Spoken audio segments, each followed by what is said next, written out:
para los hermanos que puedan verlo después. Bueno, ya oramos, ya le pedimos al Espíritu Santo que nos vaya guiando en esta hora, que nos dé discernimiento y sabiduría también para comprender.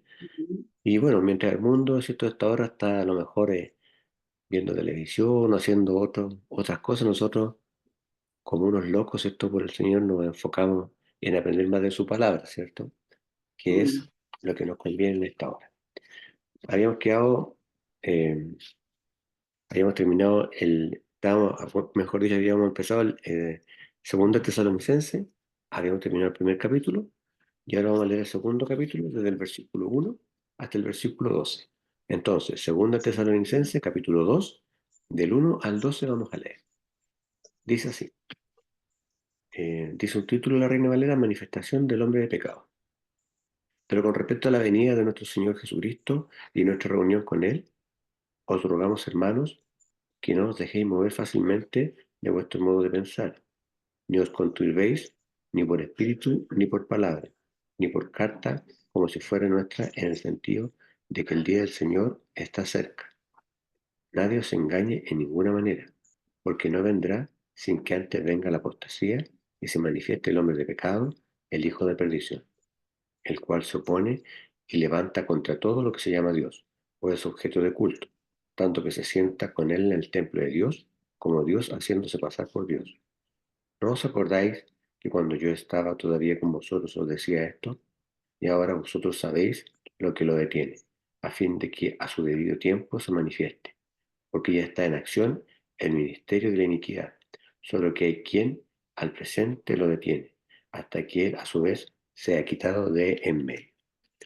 Y entonces se manifestará aquel inicuo, a quien el Señor matará con el espíritu de su boca, y destruirá con el resplandor de su venida. Inicuo cuyo advenimiento es por obra de Satanás, con gran poder y señales y prodigios mentirosos, y con todo engaño de iniquidad para los que se pierden, por cuanto no recibieron el amor de la verdad para ser salvos.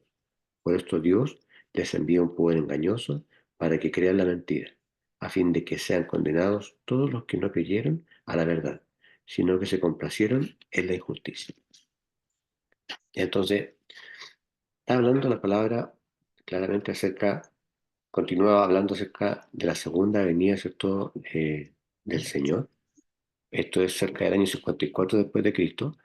Y dice, ¿cierto? Rogamos, hermanos, en cuanto a la venida de nuestro Señor Jesucristo, ¿cierto? Se refiere al arrebatamiento como a la segunda venida y nuestro recogimiento a Él, ¿cierto? Eh, que no, ref- que no os dejéis alterar fácilmente de vuestra manera de pensar ni os conturbéis, ¿cierto? ¿Por qué? Porque hay muchas doctrinas que son doctrinas de error, ¿cierto? Doctrinas demoníacas que hacen muchas veces que las personas se desvíen del correcto camino de la verdadera palabra del Señor. Ni por espíritu, ¿cierto?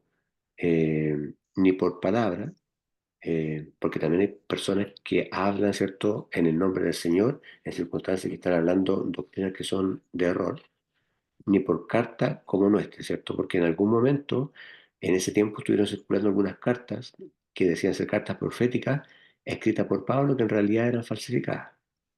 Por eso que Pablo les dice, ni por carta como nuestra, como que el día de Cristo estuviera cerca, ¿cierto? Eh, bueno, hay versiones que hablan del día de Cristo, otras versiones hablan del día de Dios. Hace poquito un hermano, ¿cierto?, nos hizo una aclaración en el chat, y le doy muchas gracias, hermano Jorge, eh, porque habíamos señalado el día del Señor, ¿cierto? Y él decía que era correcto decir el día de Cristo. En realidad, los que entendemos la Trinidad sabemos, ¿cierto?, que decir Cristo es lo mismo que decir Dios, que cuando estuvo aquí en la tierra era completamente hombre, completamente Dios, pero hablar de Dios es lo mismo que hablar de Jesús, de Cristo, ¿cierto? Entonces no hay que confundirse con esos términos. Por eso que uno siempre pide discernimiento al Espíritu Santo para entender y también para enseñar. El 3 dice no engañe a nadie de ninguna manera, ¿cierto? Eh, o sea, en el fondo lo que Pablo estaba diciendo a la iglesia era que no se dejaran engañar eh, por palabras que bíblicamente eran incorrectas, ¿ya? Porque no vendrá sin que venga antes la apostasía, ¿cierto? Eh, Después dice, y se manifieste el hombre de pecado, hijo de perdición. Por supuesto que se refiere al anticristo, eh, que debería, ¿cierto?, aparecerse en el mundo antes de la venida de Jesucristo, ¿cierto? Esa es la convicción que tenemos los cristianos, y es lo que en definitiva detiene la venida, ¿cierto?, del anticristo. Nosotros sabemos, y si usted no lo sabe, lo aclaramos en esta hora, que en algún momento, yo creo que ya no muy lejano, nadie sabe el día ni la hora, pero en un momento no muy lejano, de acuerdo a los últimos acontecimientos que están ocurriendo, y si lo vemos de forma escatológica, Cristo ya debería venir a este mundo, ¿cierto? Están cumpliendo la mayor parte de la profecía.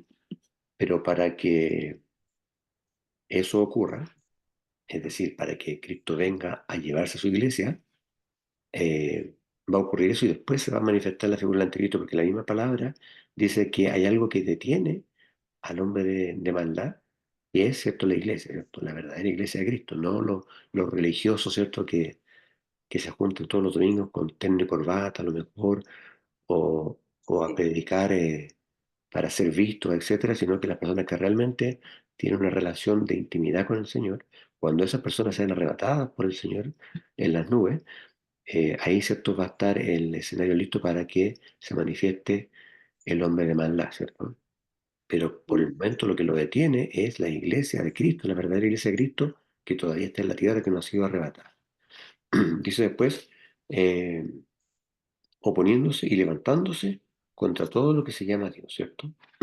El mismo anticristo, cuando Dios, ¿cierto?, ya lo autorice para gobernar aquí en la tierra, una vez que se haya levantado la iglesia, se va a creer Dios, ¿cierto? Por eso yo le hacía la aclaración la otra vez que cuando usted empieza un servicio, cuando va a orar, siempre hable del Señor Jesucristo, ¿cierto? Porque el diablo también se cree Señor. Eh, Tanto que se sienta, ¿cierto?, en el templo de Dios como Dios, ¿cierto? Se refiere al templo que va a ser construido en Jerusalén, al tercer templo de Jerusalén que va a ser construido, ¿cierto?, en esa ciudad. Y ese ya es una señal clara, ¿cierto?, de que estamos en los últimos tiempos, porque eh, el instituto del templo ya está funcionando, ya están todos los elementos eh, físicos, materiales, listos para empezar a adornar, ¿cierto?, ese lugar. Se están esbozando en nuevos planos, ¿cierto? Y incluso ya hay personas que están preparadas, ¿cierto?, para ejercer el sacerdocio en ese lugar. Entonces, claramente, ¿cierto?, estamos viendo señales de que ya se va a levantar este templo, y por lo tanto sería una señal clara de que ya está acepto por manifestarse el anticristo. Y si ya se va a manifestar el anticristo, por lo tanto, es una señal clara de que antes de eso tendría que venir el Señor. Ese es el acontecimiento que más nos importa a nosotros, ¿cierto? Que después se manifieste el anticristo, ya no nos va a importar, porque nosotros no vamos a estar en este mundo, ¿cierto? Van a quedar aquellos que creyeron ser salvos, y por supuesto las personas incrédulas que no aceptaron a Cristo cuando se les predicó, ¿cierto? Haciéndose parecer a Dios, dice, ¿cierto? Usted sabe que el diablo siempre quiere imitar a Dios en todas las cosas, y el anticristo, ¿cierto?, va a ser la antítesis de Jesucristo, ¿cierto? Eh, Después dice, ¿no os acordáis el número 5, que cuando estaba todavía con vosotros os decía esto, ¿cierto? Eh, es decir, Pablo siempre le estuvo recordando a los hermanos de Tesalónica que estos acontecimientos iban a ocurrir, por lo tanto, ellos no tienen ninguna excusa para poder apartarse de la sana doctrina, ¿cierto? Porque habían sido muy adoctrinados respecto a estos acontecimientos finales. Y ahora vosotros, dice el 6, sabéis lo que impide, ¿cierto? Se refiere a la iglesia, para que a su tiempo Él se manifieste, ¿cierto? Eh, Aquí le vuelvo a repetir la idea que el anticristo se va a manifestar después del arrebatamiento de la iglesia, ¿ya? Dice el 7, porque ya está obrando el ministerio de iniquidad, ¿cierto? El ministerio de iniquidad se refiere a todas las doctrinas falsas y erróneas que está siendo dadas a conocer por falsos profetas, ¿cierto? Ahora con las redes sociales, con el YouTube, con el Internet, es muy fácil, ¿cierto?, que cualquiera se ponga a predicar y empiece a entregar doctrinas falsas. Por eso que tenemos que siempre pedir discernimiento al Señor, siempre pedir la guía del Espíritu Santo para no caer en error tampoco, ¿cierto? Y interpretar la Biblia de la manera que Dios la quiere entregar. Solamente hasta que la iglesia, ¿cierto?, sea quitada de en medio, que hace la aclaración, ¿cierto? Eh, Sea quitada de en medio el que ahora impide, ¿cierto? Y entonces dice el 8, será manifestado, ¿cierto? eh, aquel inicuo, es decir, el anticristo, el cual el Señor matará con el espíritu de su boca, ¿cierto? Bueno, debería traducirse eh, al aliento de su boca, ¿cierto? Como lo señala Isaías también en el libro de Isaías 11:4. Y destruirá con el resplandor de su venida, ¿cierto? Eh, Después 19, a aquel inicuo, al anticristo, cuyo advenimiento es según la operación de Satanás, ¿cierto? Es decir, Satanás es el padre y el anticristo va a ser el hijo, ¿cierto? O sea, Satanás es el Ujú, patrocinador de la venida del anticristo. Así como, eh, bueno, como yo le decía, ¿cierto? El diablo imita todas las cosas que hace Dios. Eh, en algún momento, ¿cierto? Satanás va a tomar a un hombre, a un ser humano, para poseerlo, ¿cierto? Y que sea el anticristo. Algunos dicen que esa persona ya está, pero que todavía, ¿cierto? No sabe, o que todavía no se ha manifestado, que está tomando posición, ¿cierto? Política, estratégica, pero eso nadie lo sabe, ¿cierto? Hay varios candidatos por ahí, pero no caigamos en esos juegos de tratar de adivinar y qué sé yo, porque si Dios quisiera que lo supiéramos, Él ya lo habría dicho, ¿cierto? Lo habríamos entendido nosotros a través de la palabra. Pero la palabra no especifica quién es, y por lo tanto, si no está en la Biblia, no es importante que andemos averiguando quién es, ¿cierto? Porque además nosotros, como yo le decía, no nos interesa mayormente porque no lo vamos a conocer si estamos en la senda de Cristo, ¿cierto? Porque nos vamos a ir con el Señor. ¿Cierto? Con gran poder maligno y señales y milagros mentirosos, ¿cierto? Eh, el diablo va a hacer milagros, ¿cierto? Así como en el tiempo de hoy hay personas que hacen cosas milagrosas a través de las potestades de Satanás, y yo lo conozco bien, mm, yo cuando estaba en la búsqueda del Señor, yo pasé por muchos caminos también, ¿cierto? Eh, Pasé por el Reiki, hice Reiki en algún momento, hice yoga, hice meditación trascendental. Disculpe que sea tan autorreferente, pero es que es un testimonio muy valioso.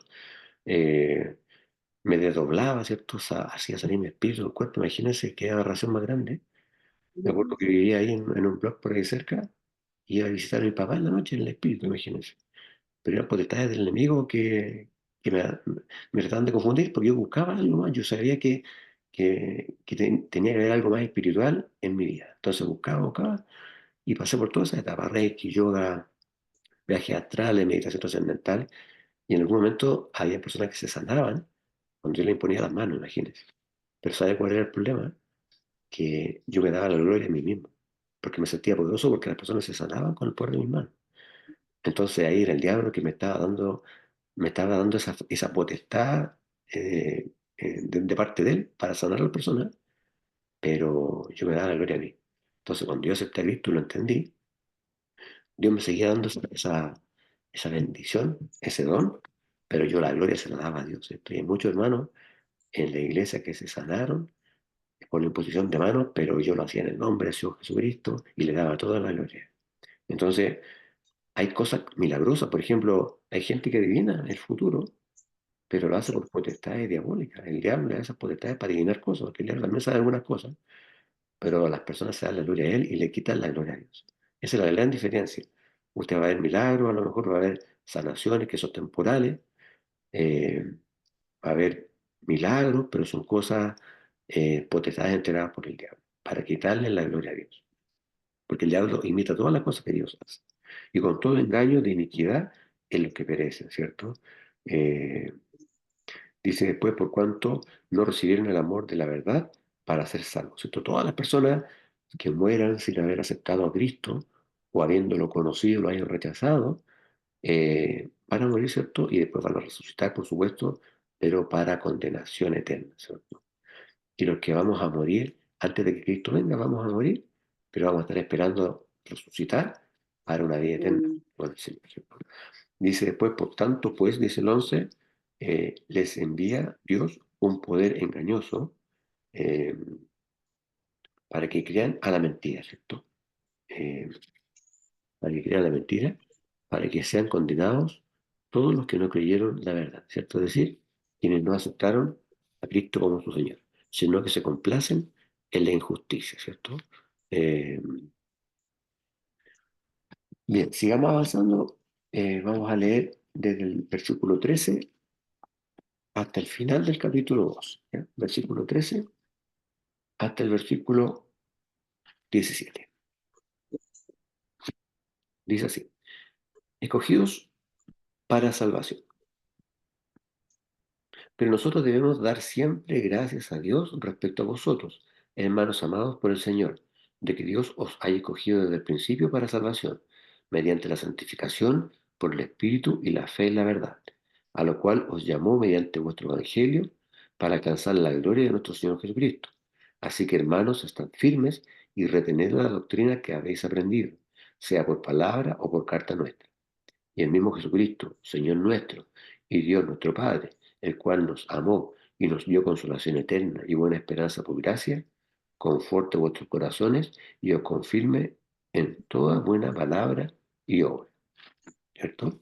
Entonces, de alguna manera el Señor nos pone un ejemplo. ¿Cierto? Aquí la Reina Valera dice, escogidos para salvación, y es un buen título en este caso. Como yo le expliqué en algún momento, los títulos de la Reina Valeria y todas las traducciones que no sean la versión original del hebreo son expuestas con posterioridad, así que no necesariamente se ajustan al texto, pero en este caso una buena traducción o una buena agregación que le hayan puesto acá, escogidos para salvación, ¿cierto? Nos está dando un ejemplo, dice, pero os declaramos, hermanos, en el nombre de nuestro Señor Jesucristo, eh, que os apartéis de todo hermano que ande eh, desordenadamente, ¿cierto? Eh, Se refiere, eh, ¿cierto?, a apartarse todos aquellos hermanos que definitivamente estén caminando un camino que no sea el camino, ¿cierto?, que nos traza el Señor. No le digo, y hay que ser claro, porque hay algunos hermanos que de repente se deslizan, ¿cierto?, le fallan al Señor o cometen algún un acto, ¿cierto?, por el cual se sienten avergonzados y se van de la iglesia, ¿cierto? Pero en algún momento estos se arrepienten, Dios los perdona y vuelven, ¿cierto? Los perdonó a Dios, ellos se sienten perdonados por el Señor, pero vuelven a la iglesia y en la iglesia los miran como grandes pecadores, ¿cierto? Le hacen la cruz, los miran con desprecio, no los saludan a los hermanos. Y esos son los fariseos que están en la iglesia, ¿cierto? Porque si Dios los perdonó, ¿quiénes somos nosotros para condenar a los hermanos? Pero acá se está refiriendo a que hay hermanos, ¿cierto?, que se basan en falsas doctrinas para ir torciendo el camino que muchos cristianos quieren llevarse, sobre todo los cristianos que no tienen esa pasión o ese deseo de escudriñar la escritura, se quedan con lo que les enseña en la iglesia, con lo que escuchan el domingo del pastor o con lo que les comenta un hermano, ¿cierto? Y no van profundizando más, entonces empiezan a ser guiados de una manera incorrecta por un pseudo camino del Señor que en realidad no es. Entonces hay que tener mucho cuidado. Y por eso decía apartarse de todos los hermanos que anden desordenadamente, ¿cierto? Se refiere desordenadamente a la palabra de Dios, no que anden en pecado propiamente tal, y no conforme a la doctrina que recibieron de nosotros. Ahí lo aclaro. O sea, hay hermanos que van a la iglesia, ¿cierto? Se congregan, eh, a lo mejor tienen algún puesto dentro de la iglesia, pero no están predicando la doctrina, la correcta o sana doctrina que se les enseñó en algún momento, ¿cierto? Por eso que hay que tener cuidado con eso, para no desviarse.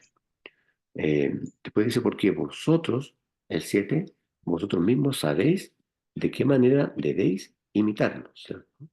Eh, y ahí Pablo, en definitiva, les está hablando de que tienen que seguir el pacto, el nuevo pacto, ¿cierto? Que Jesucristo hizo con la humanidad cuando derramó su sangre bendita en la cruz, ¿cierto? Sabemos que antes había una ley y que el hombre, ¿cierto?, de Dios se regía por la ley y para que sus pecados fueran perdonados, sacrificaba o derramaba la sangre de un animal, ¿cierto?, inocente.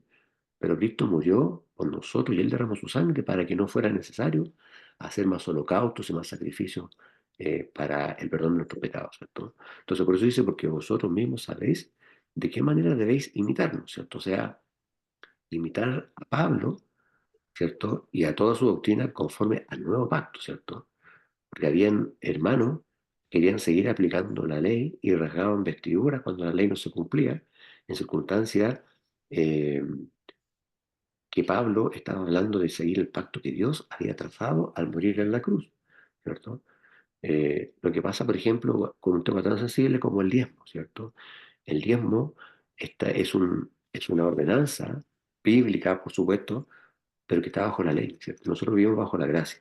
Entonces, a usted viene un pastor o un hermano caracterizado que le dice que usted está obligado a diezmar, que usted le está robando a Dios, ¿cierto? Y se basa en textos del Antiguo Testamento, entonces ese hermano hay dos opciones, que es un ignorante, porque no conoce, ¿cierto?, la palabra de Dios, o es una persona que se está aprovechando de usted.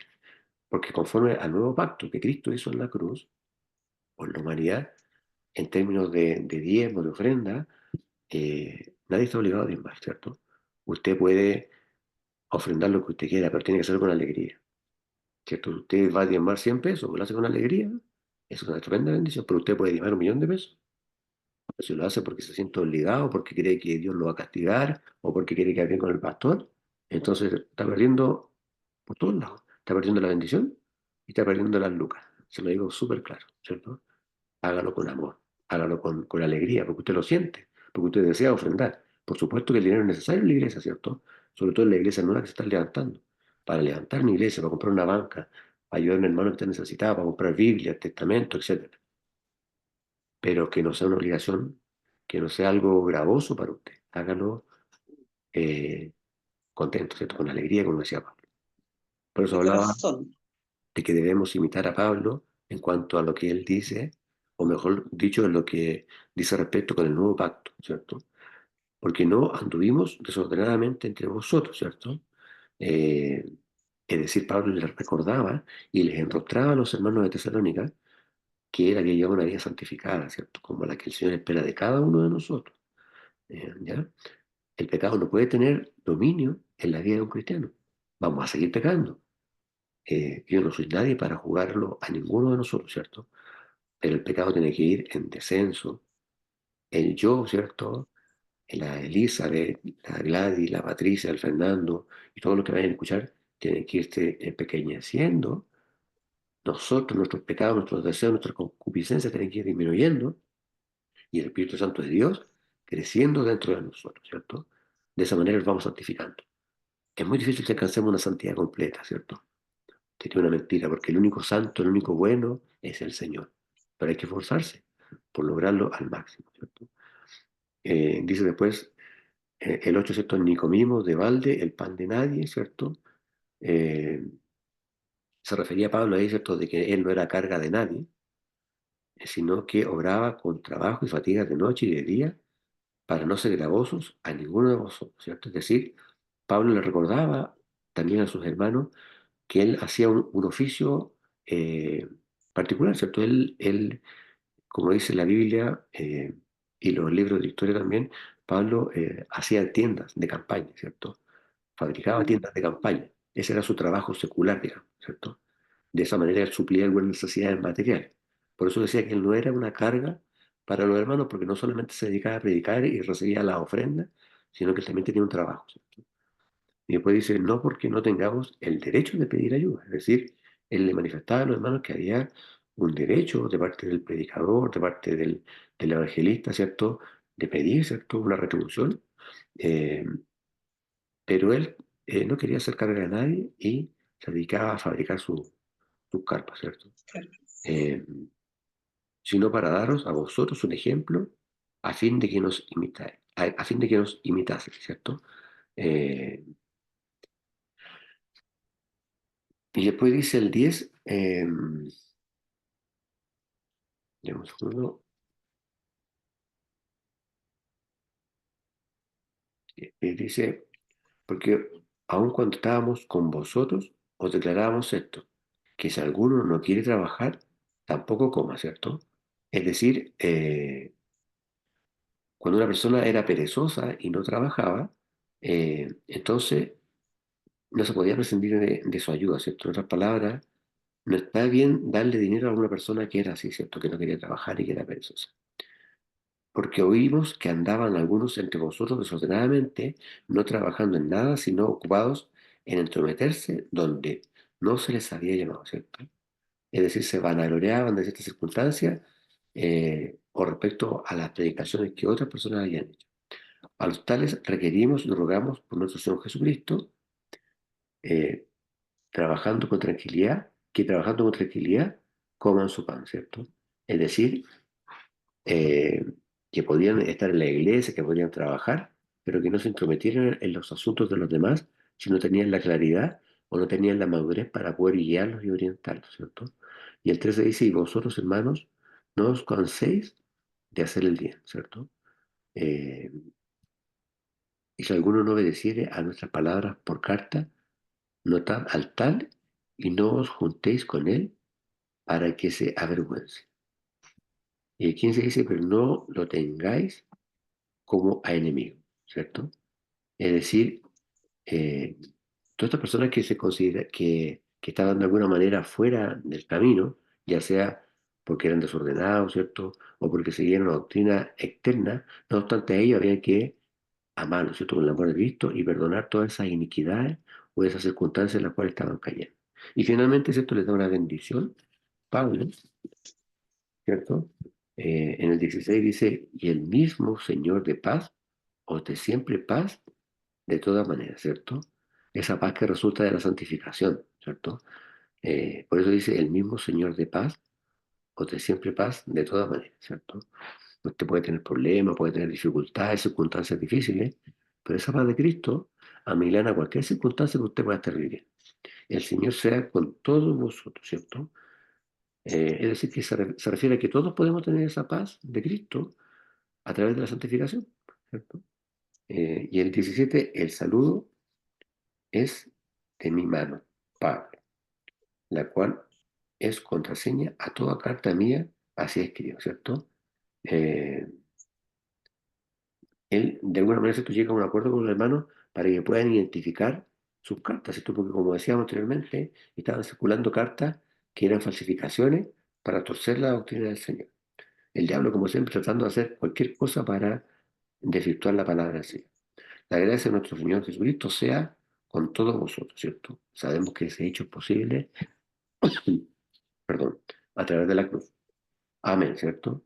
Eh, bueno, y finalmente, con esto estamos terminando, aclararles que esta epístola de los tesalonicenses, de acuerdo a los historiadores, fue escrita, ¿cierto?, en la ciudad de Atenas. Amén. Eh,